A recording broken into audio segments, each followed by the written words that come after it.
Okay, so let's talk about why we even bother with logging in software. It's really fundamental to building stable and trustworthy systems. At its core, logging is all about keeping a record of what's happening inside your application, everything from when a user clicks a button to any errors that pop up, right down to the details of how data is being processed.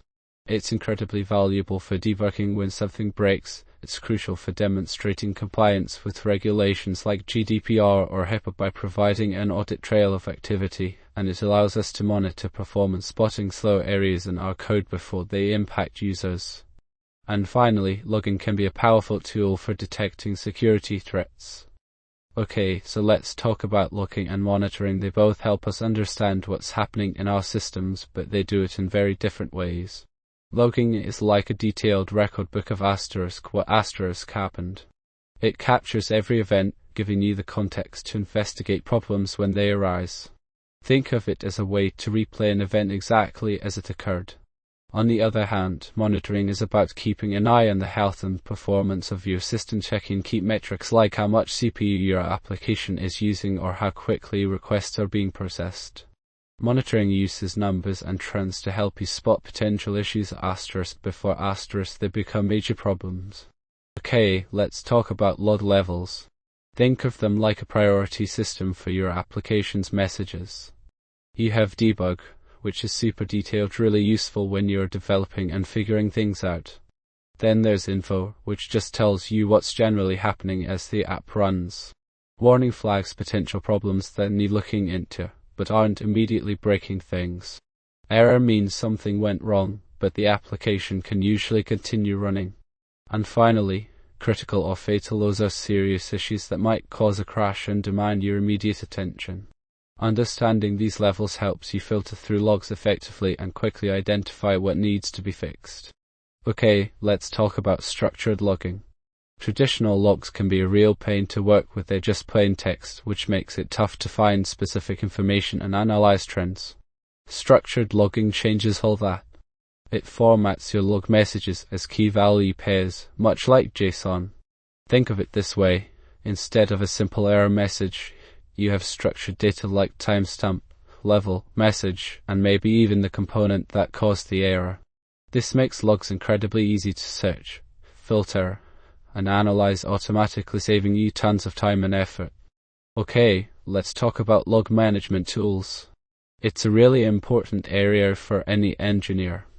There are several popular options out there, things like the ELK stack, which is Elasticsearch, Logstash, and Kibana. That's a big open source favorite for collecting, searching, and visualizing logs. Then you've got Splunk, a commercial platform that's very powerful for search and analysis. Graylog is another solid open source choice with a focus on scaling well. And of course, if you're working within AWS, Azure, or Google Cloud, they all have their own integrated logging services: CloudWatch Logs, Azure Monitor Logs, and Google Cloud Logging respectively. Syslog is an older but still relevant protocol for forwarding logs. When discussing this in an interview, think about not just what tools you've used, but also how you've used them, what features you found most valuable, and how you applied those skills to solve problems. Okay, let's talk about centralized logging. It's a really important concept in modern system management. Basically, instead of having logs scattered all over your different applications and servers, you bring them together into one central place. It's like building a single searchable log command center for everything running in your infrastructure. This makes troubleshooting much faster because you can see how things are connected and pinpoint the root cause of issues more easily. Plus, it's huge for security. You can quickly spot suspicious activity. And let's not forget compliance. It helps with audit trails. It also eliminates a lot of redundant log storage, saving space and costs. Okay, let's dive into log rotation and archiving. It's crucial for keeping our systems healthy and compliant. Log rotation is basically about regularly refreshing our logs to prevent them from getting too big and slowing things down. We can do this by either setting size limits on the files or rotating them on a schedule, like daily or weekly.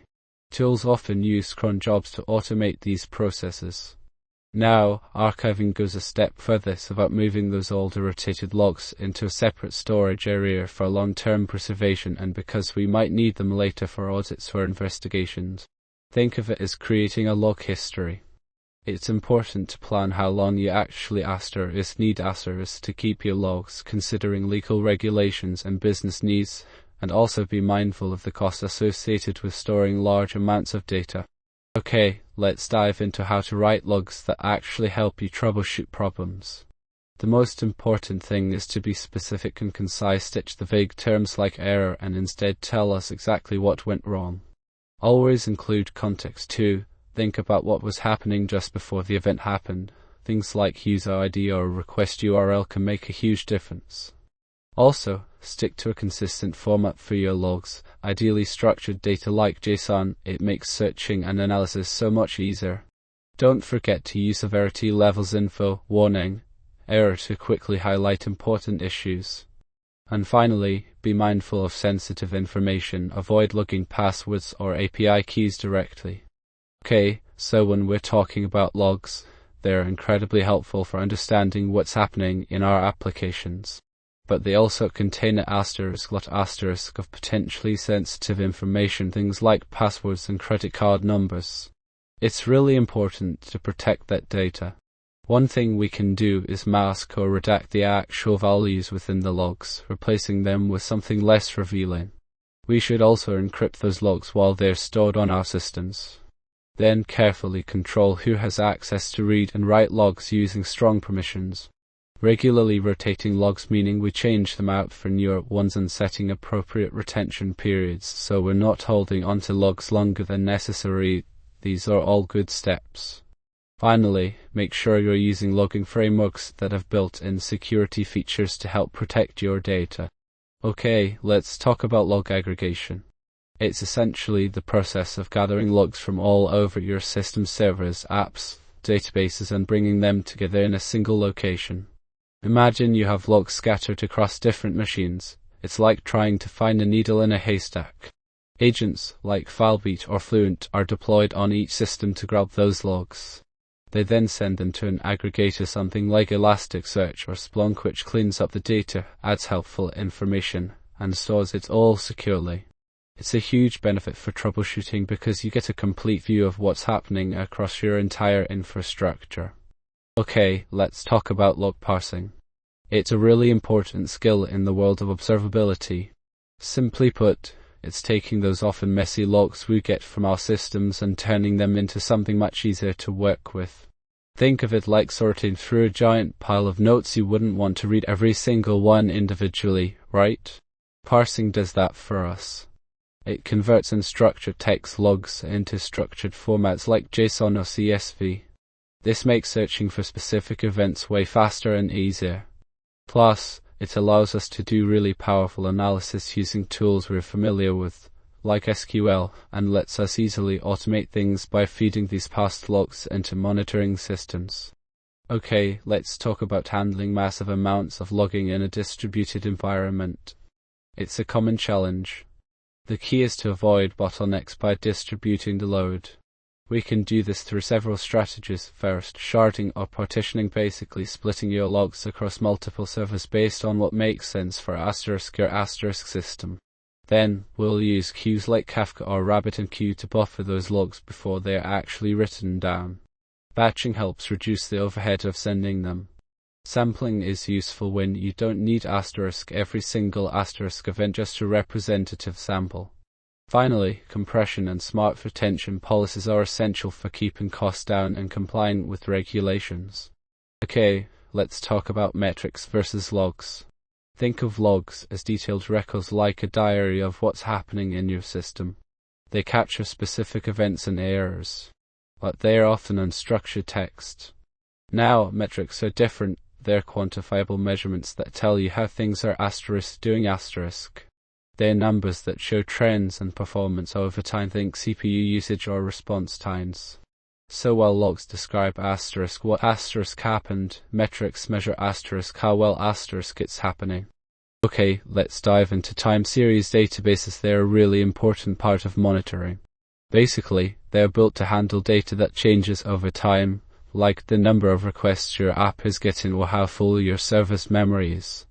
Traditional databases aren't great at this kind of thing. TSDBs are specifically designed for it. They quickly store and retrieve these measurements based on when they were taken. This lets you easily spot weird spikes, understand where problems are happening in your system, and even predict future issues, all by looking at trends over time. Think of them as the core of most monitoring tools. Okay, so when the interviewer asks about monitoring tools, they really want to know what you've actually done. Don't just rattle off names, be ready to talk about how you use them in a real project. I've worked with Prometheus and Grafana a lot for containerized apps. Those are fantastic for getting metrics and visualizing them. The ELK stack was really helpful when we needed to centralize our logging. Datadog and New Relic are solid full stack options too, covering quite a bit. And of course, there are the older favorites like Node.js/iSinger that still hold up well. Okay, let's dive into setting up alerts using your logs and metrics. The first step is really understanding what to watch for, which events or values are critical indicators of potential issues, like high error rates or consistently overloaded servers. Then you'll need an alerting tool. There are a lot of great options out there that specialize in different things.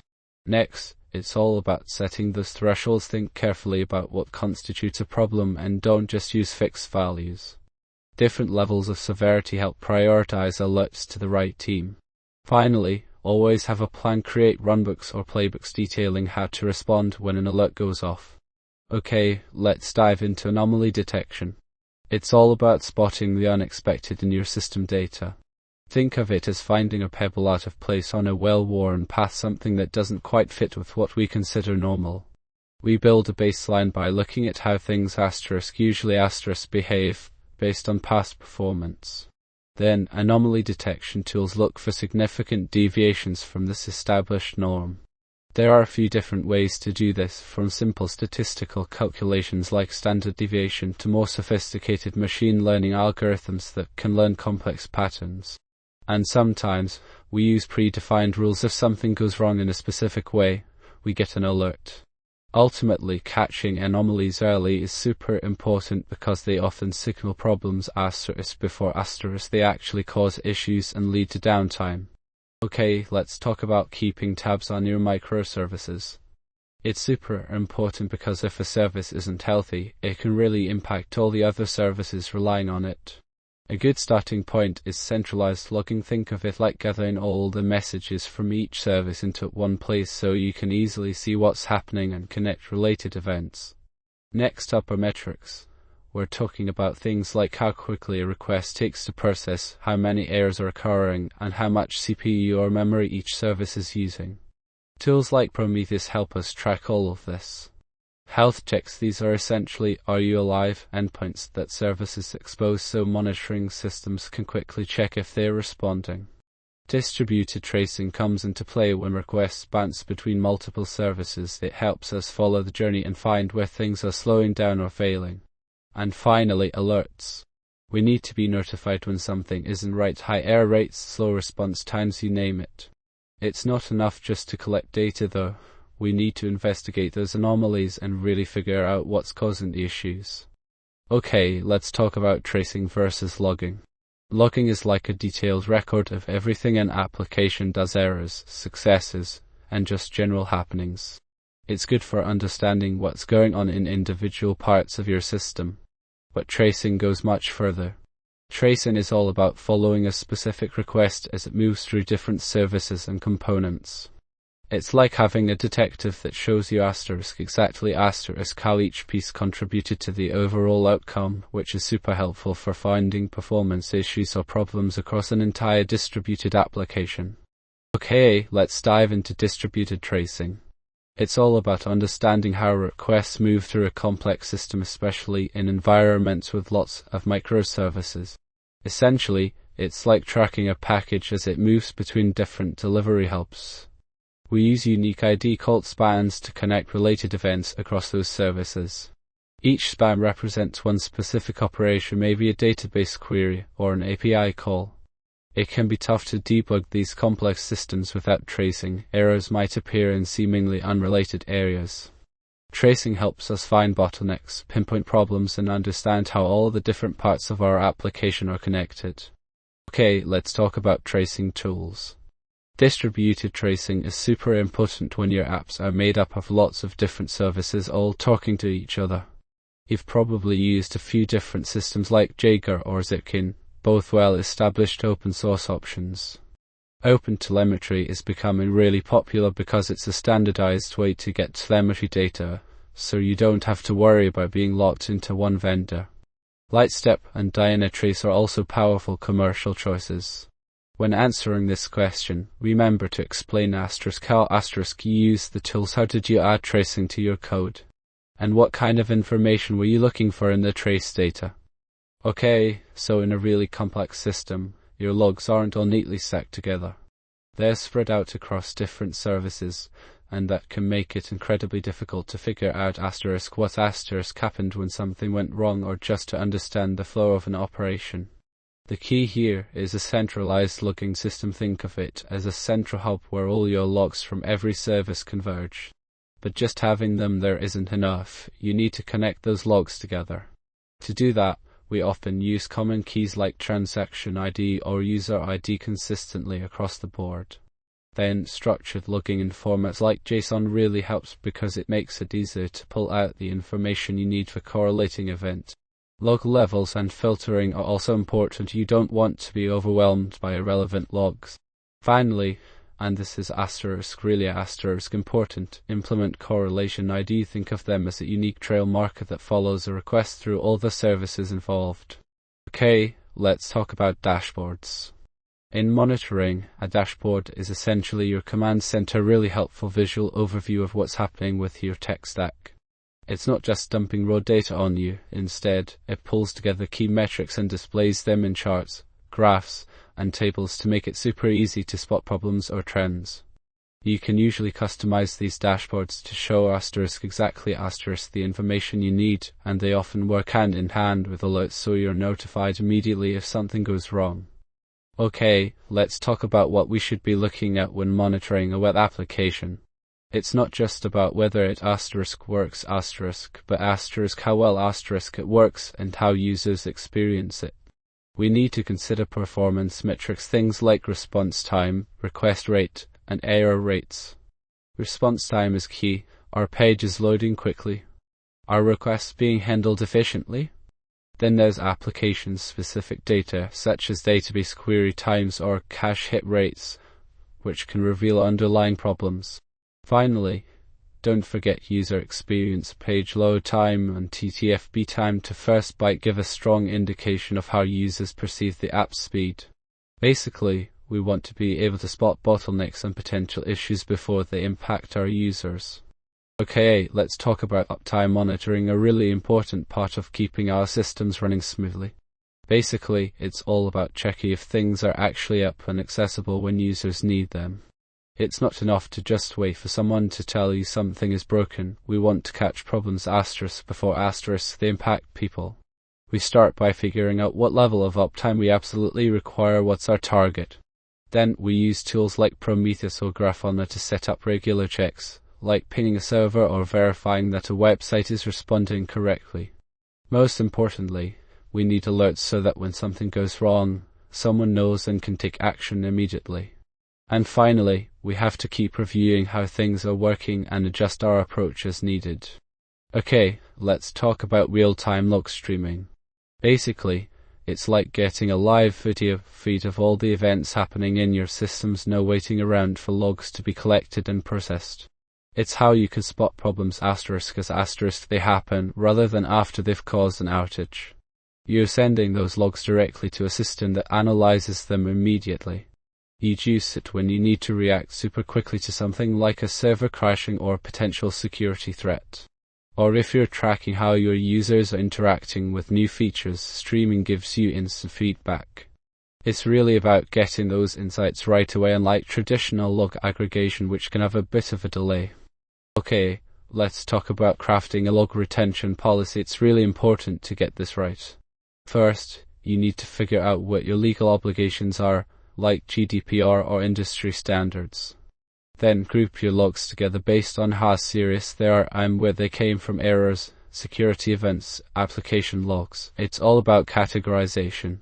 Next, decide how long you need to keep each type of log.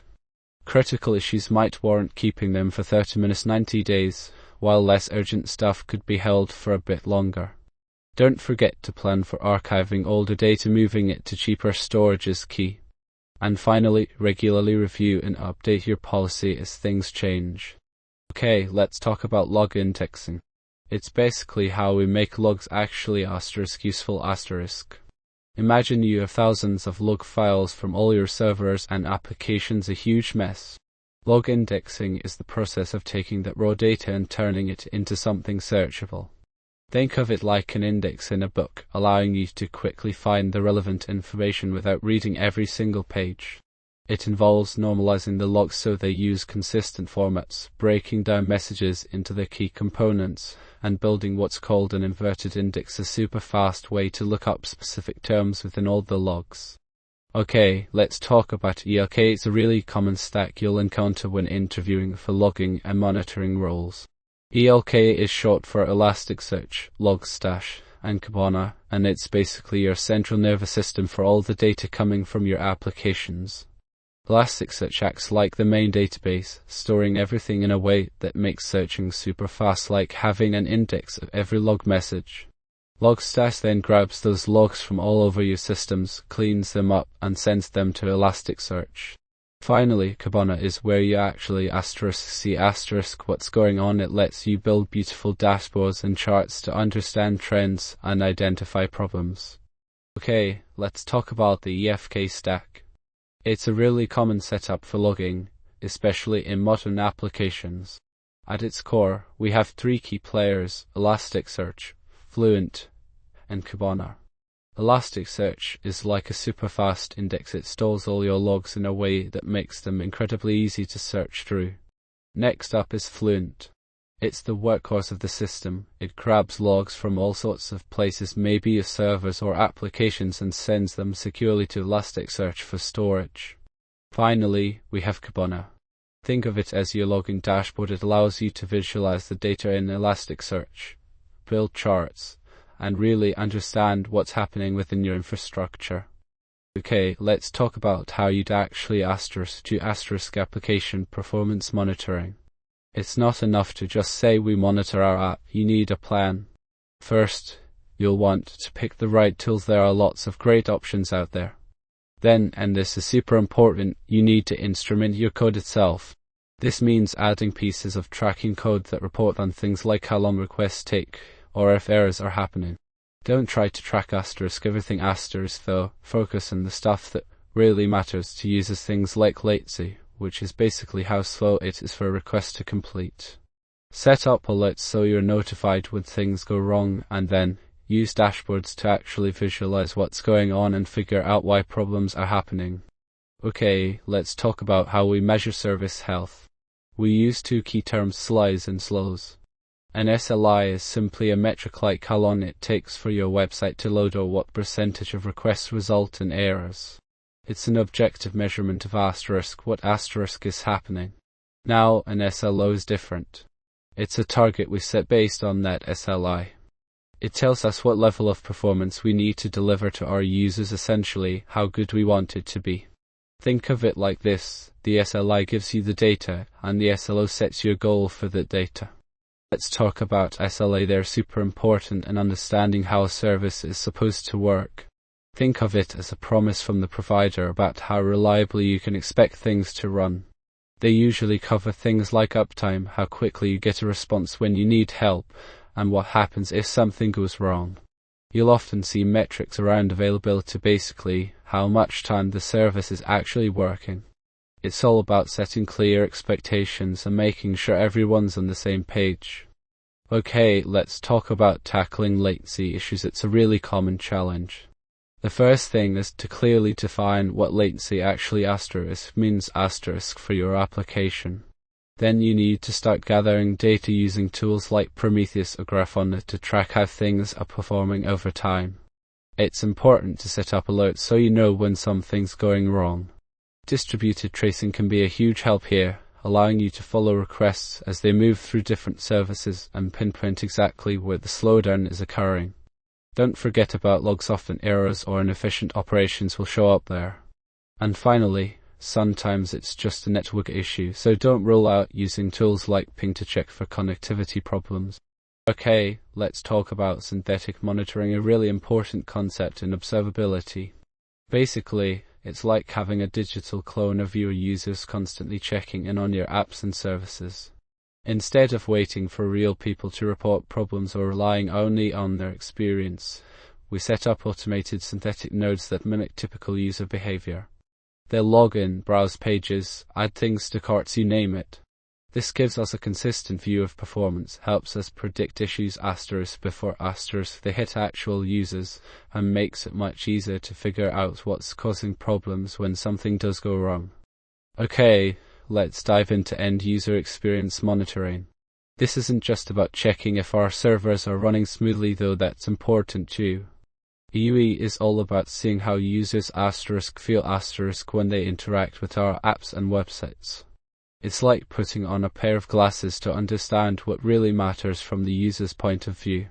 We track metrics like page load times, how quickly things happen, bounce rates, which tells us if people are getting frustrated and leaving early, and crucially, whether users are actually doing what we want them to do, like completing a purchase or signing up for something. Basically, it's about connecting technical performance with real-world user value. Okay, let's dive into event logging. Essentially, it's about capturing key moments, events that occur within your system or application. Think of these as snapshots of what's going on. Each event should include details like where it happened, timestamp, how important the event is, severity, maybe info, warning, or error, where it came from, and any other relevant context. It's a really valuable tool for troubleshooting problems, analyzing user behavior, finding performance issues, and even ensuring you're meeting regulatory standards. Okay, let's talk about audit logs. Essentially, they're like a detailed record of everything that happens within your systems, a kind of detective's report. They track who did what, when they did it, and even sometimes why. It's super important for security because if something goes wrong, you can trace back exactly what happened. You need to include things like the user ID so you know who was involved. A precise timestamp accuracy is key here, and a good description of the event itself. Then you'll want to know which resource it affected, like a specific file or database table. And don't forget IP addresses for security context. Finally, noting whether an action succeeded or failed gives you valuable insight. Okay, let's talk about how we handle errors in cloud-native applications. The first thing is centralized logging. Think of it as a single place where all your application logs are collected. We want to use structured logging, so everything is consistently formatted, like JSON, making searching and analyzing much easier. Then, when logging an error, include details, specific codes, user ID, anything that helps you figure out what went wrong. And crucial for distributed systems, we need correlation ID to track requests across different services. On the monitoring side, collect metrics like CPU usage and request latency with tools like Prometheus or Grafana. Don't just log, set up alerts so you're immediately notified when something goes wrong. Finally, use dashboards to visualize your logs and metrics. This helps spot trends and potential problems before they escalate. Let's talk about health checks. They are a really important part of monitoring.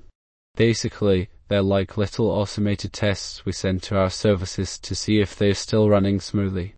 They check things like database connections and API availability using a simple endpoint, often called /health. The service then returns an HTTP status code, and the monitoring system uses that to figure out if everything's okay. If it detects something isn't right, maybe a connection is down or there's an error, it can automatically trigger scaling, send alerts, and even adjust where the monitoring tools are pointing. They're super valuable for catching problems early and keeping your system stable. Okay, let's talk about log sampling. Basically, it's a way to reduce the sheer amount of log data we're looking at, especially when dealing with really complex systems that produce tons of logs. Think of it like taking a representative snapshot instead of filming every single second. It becomes essential when you have high volume logging because analyzing everything is simply too expensive, slows down your monitoring tools and can be overwhelming. We use sampling to filter out the unimportant noise and focus on the critical events, things like errors or performance steps. You'd want to sample logs when you're trying to spot long-term trends, or when debugging a specific issue by looking at logs around a particular time.